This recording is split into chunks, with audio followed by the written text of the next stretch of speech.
This shouldn't come as a surprise to you, but when it comes to Greece and its governments, it too has been influenced by geography.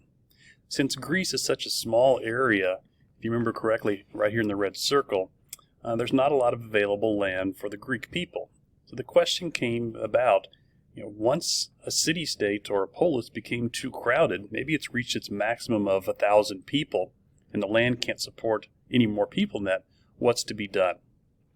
The Greek answer typically was to go out and colonize. If you notice in the map, all the areas in the orange are areas of Greek settlements. In fact, there turned out to be more Greeks living outside of Greece than were actually living inside of Greece. And as these people moved away from the heartland of Greece to these other areas, they brought with them their Greek culture and also their Greek governments. And the key there is governments. There is a diversity of different types of governments. The first type of government was known as a monarchy, and it was very common. In fact, most city-states started off this way.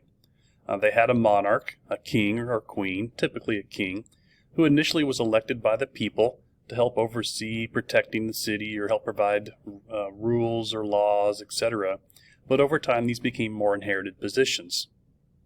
So the monarchy would pass this down typically to his son, and then they'd pass it further down the line.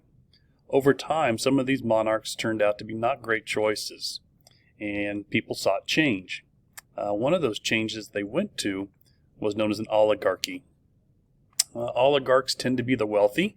They were often early on advisors to the king and helped the king rule, but may became dissatisfied with the king themselves. And so oligarchs typically helped overthrow monarchs and took power for themselves. Oligarchs is, again, a small number of individuals. I can't define it for you exactly how small. It could be 7, could be 5, could be 3, depends on each city-state. And so these oligarchs would rule in conjunction with each other. They typically continued to make rules and regulations which benefited them and their family, the wealthy, over that of the poor. And that's why we see our third type that took power. And this is tyranny, or rule by a tyrant. This was typically one of the oligarchs who would slowly over time begin to squeeze out his other oligarchs. Squeezing meaning, pushing them out, or sometimes literally squeezing them out with death. And so these tyrants took sole power for themselves.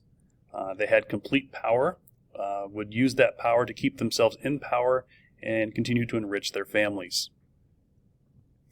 After a while, tyrannies or tyrants gave way to our fourth type of government, and that is, of course, the start of democracy. And this is ruled by the people. Maybe the people became so dissatisfied with oligarchs or so dissatisfied with tyrannies or even monarchies that they rose up and took power for themselves. This is rule by the people. So those are the 4 types of governments that would begin to emerge within Greek city-states. Almost all of them, again, started with a monarchy. They may progress from there straight to a tyranny, skipping over oligarchy. They may then go to democracy. They may try tyranny for a while and decide that they like monarchy better, and they may go back to it. There was really no set pattern of exactly which government a city-state would have, or would they have to go through all 4 of them. Very few of them became democracies, and in a future lesson, we'll look at a unique one that did become a democracy.